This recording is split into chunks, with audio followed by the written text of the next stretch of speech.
ನಮಸ್ಕಾರ ಸ್ನೇಹಿತರೆ, ರಾಜಕೀಯದಲ್ಲಿ ಅಲ್ಲೋಲ ಕಲ್ಲೋಲ.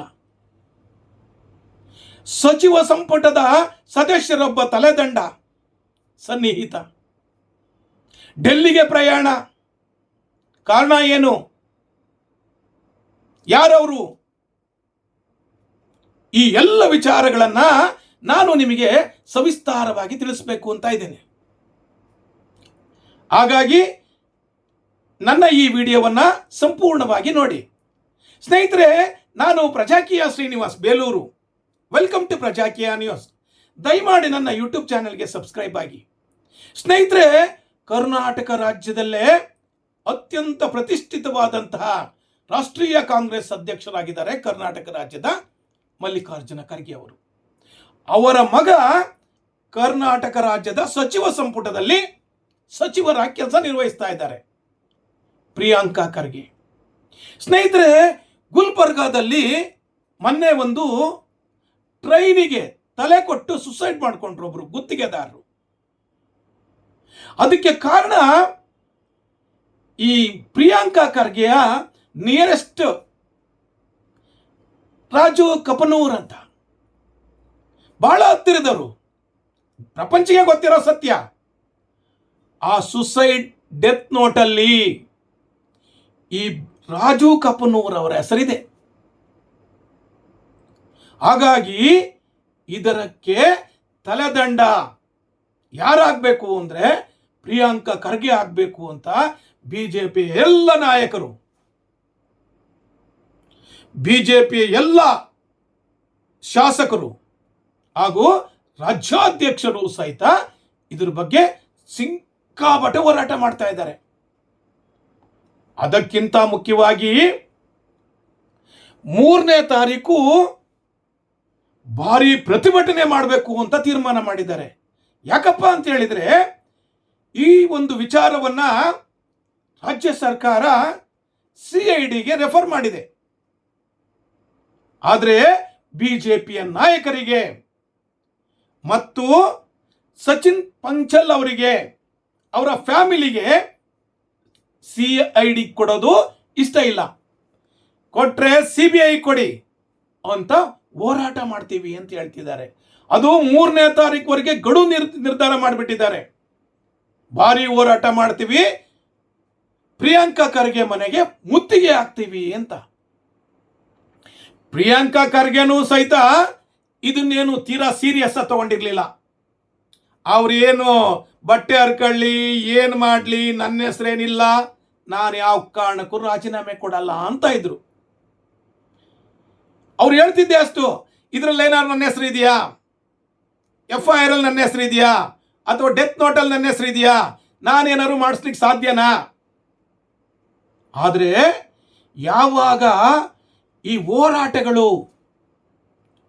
ಹೋರಾಟದ ಜ್ವಾಲೆ ಜಾಸ್ತಿ ಆಯಿತು, ಆಗ ಕಾಂಗ್ರೆಸ್ ಹೈಕಮಾಂಡು ಡೆಲ್ಲಿಯಿಂದ ಇವರನ್ನ ಬುಲಾ ಮಾಡ್ತು. ಮಲ್ಲಿಕಾರ್ಜುನ ಖರ್ಗೆ ಅವರೇ ಅಧ್ಯಕ್ಷರು, ಆದರೆ ರಾಜ್ಯ ಉಸ್ತುವಾರಿ ಇದಾರಲ್ಲ, ರಾಜ್ಯ ಉಸ್ತುವಾರಿ ಅವ್ರನ್ನ ನೀವು ಬಂದು ನೋಡಬೇಕು, ಸುರ್ಜೇವಾಲರ್ ನೋಡಬೇಕು, ಹಾಗೂ KC ವೇಣುಗೋಪಾಲ್ ಅವರನ್ನ ನೀವು ನೋಡಬೇಕು ಅಂತ ಡೆಲ್ಲಿಯಿಂದ ಬುಲಾ ಬಂತು. ಅಲ್ಲಿವರೆಗೂ ನಾನೇನು ಮಾಡೋಕ್ಕಾಗಲ್ಲ, ನಮ್ಮ ನೀನು ಮುತ್ತಿಗೆ ಹಾಕಿದರೆ ಬಂದವ್ರಿಗೆಲ್ಲ ಕಾಫಿ ಟೀ ಕೊಡಿಸ್ತೀನಿ, ಊಟ ಹಾಕಿ ಕಳಿಸ್ಬಿಡ್ತೀನಿ ಅಂತ ಪ್ರಿಯಾಂಕಾ ಖರ್ಗೆ ಉಡಾಫೆ ಮಾತಾಡ್ತಾ ಇದ್ರು.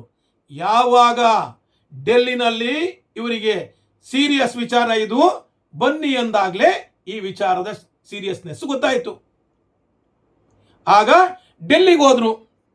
ಡೆಲ್ಲಿಗೆ ಹೋಗಿ 3 ದಿನಗಳ ಕಾಲ ಸುರ್ಜೇವಾಲರ್ನ ಭೇಟಿ ಮಾಡಿದ್ರು, KC ವೇಣುಗೋಪಾಲನ ಭೇಟಿ ಮಾಡಿದ್ರು, ಎಲ್ಲರನ್ನು ಭೇಟಿ ಮಾಡಿದ್ರು ಸಹಿತ ಹೈಕಮಾಂಡ್ ಇನ್ನೂ ಏನು ಡಿಸಿಷನ್ ತಗೊಂಡಿಲ್ಲ. ಇದಕ್ಕೆ ಕಾರಣನೂ ಇರಬಹುದು, ಅಥವಾ ಎವಿಡೆನ್ಸ್ಗಳು ಸಹಿತ ಇವ್ರ ಪರವಾಗಿ ಇರಬಹುದು. ಆದರೆ ವಸ್ತುಸ್ಥಿತಿ ಇದು ಸೀರಿಯಸ್ ಮ್ಯಾಟರ್ ಅಂತ ಕಾಂಗ್ರೆಸ್ ಪಕ್ಷ ತೀರ್ಮಾನ ಮಾಡಿದೆ ಅಂತ ಕಾಣ್ತಾ ಇದೆ. ಅದೇ ರೀತಿ ಬಿಜೆಪಿನವರು ಸಹಿತ ಇದೊಂದು ಸಾಮಾನ್ಯ ವಿಷಯವಾಗಿ ತಗೊಂಡಿಲ್ಲ, ಒಂದು ದೊಡ್ಡ ಇಶ್ಯೂ ಮಾಡಬೇಕು ಅಂತ 3ನೇ ತಾರೀಕು ಗಡುವು ಕೊಟ್ಟಿದ್ದಾರೆ. ಅದೇ ರೀತಿ ಕೇಂದ್ರ ಗೃಹ ಸಚಿವರಾದ ಅಮಿತ್ ಶಾ ಅವರು ಈ ಎಲ್ಲ ರಿಪೋರ್ಟನ್ನು ಸಹಿತ ತರಿಸಿದ್ದಾರೆ. ಅದಕ್ಕಿಂತ ಇನ್ನೊಂದು ವಿಚಾರ ಏನಪ್ಪ ಅಂದರೆ, ಈ ಸಚಿನ್ ಅವರು ಸುಸೈಡ್ ಮಾಡ್ಕೊಂಡಿದ್ದು ಟ್ರೈನಿಗೆ ಸಿಕ್ಕಿ, ಹಾಗಾಗಿ ರೈಲ್ವೆ ಪೊಲೀಸ್ನವರು ಸಹಿತ ಇವ್ರ ಮೇಲೆ ಮೊಕದ್ದಮೆ ಹೂಡಿದ್ದಾರೆ. ಈ ಕೇಸನ್ನು ಸ್ಟಡಿ ಮಾಡ್ತಾ ಇದ್ದಾರೆ. ಈ ಎಲ್ಲ ವಿಚಾರಗಳನ್ನು ನಾವು ನೋಡಿದಾಗ ನನಗನ್ಸೋದೇನಪ್ಪ ಅಂತ ಹೇಳಿದ್ರೆ, ಈಗ ಹೇಳಿ ಕೇಳಿ ಸಚಿವ ಸಂಪುಟದ ಪುನರ್ರಚನೆ ಆಗುತ್ತೆ ಅಂತ ಹೇಳ್ತಾರೆ. ಆ ಸಮಯದಲ್ಲಿ ಈ ಒಂದು 10-15 ಜನನ ರೀಶಫಲ್ ಮಾಡಬೇಕು. ಅದರಲ್ಲೆಲ್ಲಾದರೂ ಪ್ರಿಯಾಂಕಾ ಖರ್ಗೆನೂ ಸಹಿತ ಸೇರಿಸ್ಬಿಟ್ರೆ, ಅಂದರೆ ಪ್ರಿಯಾಂಕಾ ಖರ್ಗೆ ಅವ್ರನ್ನ ಬಿಟ್ಟು ಮತ್ತೊಬ್ಬರು ಹೊಸ ಸಚಿವರನ್ನ ಸೆಲೆಕ್ಟ್ ಮಾಡಬೇಕು ಅಂದರೆ ಕಾರಣ ರೀಸನ್ ಭಾಳ ಇದೆಯಲ್ಲ. ಈಗ ರಾಜ್ಯದಲ್ಲಿ ಬಹಳ ಸಂಖ್ಯೆನಲ್ಲಿದ್ದಾರೆ ನಾನು ಮಿನಿಸ್ಟರ್ ಆಗಬೇಕು ಅನ್ನೋರು. ಅವ್ರನ್ನೆಲ್ಲರನ್ನೂ ಮೀರಿ ಸಿದ್ದರಾಮಯ್ಯನವರು ಪ್ರಿಯಾಂಕಾ ಖರ್ಗೆಯನ್ನ ಸೆಲೆಕ್ಟ್ ಮಾಡಿಕೊಂಡಿದ್ರು ಸಚಿವ ಸಂಪುಟಕ್ಕೆ. ಪ್ರಿಯಾಂಕಾ ಖರ್ಗೆ ಎಲ್ಲೇ ಆಗಲಿ ಏನೇ ಆಗಲಿ ಸಿದ್ದರಾಮಯ್ಯನವರನ್ನ, ಕಾಂಗ್ರೆಸ್ ಪಕ್ಷವನ್ನ ಯಾರೇ ಏನಾರು ಅಂದ್ರು ಸಹಿತ ಅವ್ರನ್ನ ಡಿಫೈನ್ ಮಾಡ್ಕೊಂಡರು. ಆದರೆ ದುರಾದೃಷ್ಟ ಏನಪ್ಪ ಅಂತ ಹೇಳಿದ್ರೆ, ಪ್ರಿಯಾಂಕಾ ಖರ್ಗೆ ಅವ್ರನ್ನೇ ಯಾರೂ ಸಹಿತ ಗಟ್ಟಿ ಧ್ವನಿಯಲ್ಲಿ ಡಿಫೈನ್ ಮಾಡ್ಕೊತಾ ಇಲ್ಲ. ಸಿದ್ದರಾಮಯ್ಯನವರು ಒಂದು ಮಾತು ಆಡಿಲ್ಲ. ಮೊನ್ನೆ ಹೈಕಮಾಂಡ್ ಇಂದ ಆದೇಶ ಬಂದ ಮೇಲೆ ರಾಜ್ಯಾಧ್ಯಕ್ಷರು ಹೌದು ಪ್ರಿಯಾಂಕಾ ಖರ್ಗೆದೇನು ತಪ್ಪಿದೆ ಅಂದ್ರು.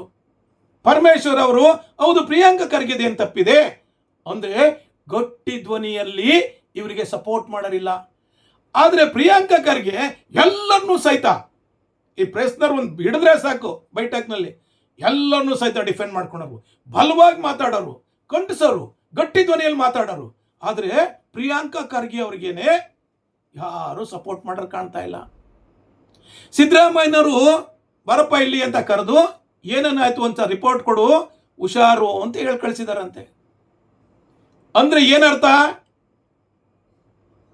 ಹುಷಾರಾಗಿರು, ಇನ್ನು ಮುಂದಕ್ಕೆ ಸಚಿವ ಸಂಪುಟದನ್ನ ನಾವು ಪುನರ್ರಚನೆ ಮಾಡ್ತೀವಿ, ಆಗ ನಿನ್ನನ್ನು ಕೈ ಬಿಟ್ಬಿಟ್ಟು ಅಂತನೋ, ಅಥವಾ ನಿನ್ನನಿಗೆ ನಾನು ಸಪೋರ್ಟ್ ಮಾಡ್ತೀನಿ ಬ್ಯಾಕ್ಗ್ರೌಂಡಲ್ಲಿ ಇರ್ತೀನಿ ಅಂತಾನೋ, ಅಥವಾ ನಿಮ್ಮ ಪಪ್ಪನ ಹತ್ರ ಹೋಗಿ ಏನಾದರೂ ಸೇಫ್ ಗಾರ್ಡ್ ಮಾಡ್ಕೊಳ್ಳಿ ಅಂತಾನೋ, ಅಥವಾ ಸೆಂಟ್ರಲ್ ಹೈಕಮಾಂಡೇ ನಿಮ್ದಿದೆ ಡೆಲ್ಲಿಗೆ ಹೋಗು ಅಂತಾನೋ. ಈ ಎಲ್ಲ ವಿಚಾರಗಳನ್ನು ನಾವು ಅನಲೈಸ್ ಮಾಡೋದೇ ಕಷ್ಟ ಆಗ್ತಾ ಇದೆ. ಸ್ನೇಹಿತರೆ, ಈಗ ನೀವು ಹೇಳಿ, ಪ್ರಿಯಾಂಕಾ ಖರ್ಗೆನ ಸಚಿವ ಸಂಪುಟದಿಂದ ಕೈ ಬಿಡಬೇಕು ಅಂದರೆ ರಾಜೀನಾಮೆ ಪಡಿಬೇಕು ಬೇಡವೋ? ಗುಲ್ಬರ್ಗಾದಲ್ಲಿ ಪ್ರಿಯಾಂಕಾ ಖರ್ಗೆ ಅವರು ಈ ಎಲ್ಲ ವಿಚಾರಕ್ಕೂ ಸಹಿತ ಕೈ ಆಡಿಸಿದ್ದಾರೆ ಅಂತಿರೋ ಇಲ್ವೋ? ಈ ಸಚಿನ್ ಅವರ ಸಾವಿಗೆ ಪ್ರಿಯಾಂಕಾ ಖರ್ಗೆ ಕಾರಣ ಆಗುತ್ತೋ ಇಲ್ವೋ? ಅಥವಾ ಅವರ ಸಹವರ್ತಿಗಳಿದಾರಲ್ಲ ಅವರು ಕಾರಣನೋ? ಪ್ರಜಾಪ್ರಭುತ್ವದಲ್ಲಿ ಈ ಭ್ರಷ್ಟಾಚಾರ 5%, ಒಂದು ಕಾಂಟ್ರಾಕ್ಟ್ ಕೊಡ್ಸೋದಕ್ಕೆ 5% ಅವ್ರು ಕೊಡ್ತಾರೆ ಅಂದ್ರೆ ಅವ್ರು ಇನ್ಯಾವ ಮಟ್ಟಿಗೆ ಕೆಲಸ ಮಾಡಬಹುದು?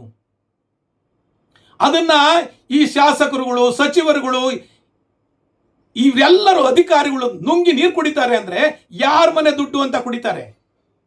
ಮಾನ ಮರ್ಯಾದೆನೇ ಇಲ್ಲ. ಸಚಿವರಾದರಿಗೂ ಅಷ್ಟೇ, ಅಧಿಕಾರಿಗಳಿಗೂ ಅಷ್ಟೇ, ಈ ಒಂದು ಲಂಚವನ್ನ ಸ್ವೀಕರಿಸೋದಿದೆಯಲ್ಲ, ಈ ಲಂಚದಿಂದಲೇ ಆ ಸಚಿನ್ ಅವರು ತೀರೋಗಿದ್ದು. ಲಂಚ ಕೊಟ್ಟರೂ ಸಹಿತ ಟೆಂಡರ್ ಸಿಗ್ಲಿಲ್ಲ ಅಂತ. ಎಲ್ಲಿಗಿದೆ ನಮ್ಮ ದೇಶ? ಎಲ್ಲಿಗಿದೆ ಕರ್ನಾಟಕ? ಕರ್ನಾಟಕದ ಮುಖ್ಯಮಂತ್ರಿ ಸಿದ್ದರಾಮಯ್ಯನವರು ಕ್ಲೀನ್ ಅಂಡ್ ವೈಟ್ ಅಂತ ಹೇಳ್ತಾರೆ, ಅಂದ್ರೆ ಬಿಳಿ ಬಟ್ಟೆ ಒಂದೇ ಒಂದು ಚುಕ್ಕಿ ಇಲ್ಲ ಅಂತಾರೆ. ಅವರ ಸಚಿವ ಸಂಪುಟದಲ್ಲಿ ಕಾಂಟ್ರಾಕ್ಟ್ ಕೊಡಿಸ್ತೀನಿ 5% ಕೊಡಿ ಅಂತ ಕೇಳೋ ಅಂತಾರಿದ್ದಾರೆ ಅಂದರೆ ವಾಟ್ ಈಸ್ ದಿ ಮೀನಿಂಗ್? ಅದನ್ನ ನೀವು ತೀರ್ಮಾನ ಮಾಡಬೇಕು. ನೀವು ಇದಕ್ಕೆ ಸರಿಯಾಗಿ ಕಾಮೆಂಟ್ ಮಾಡಬೇಕು.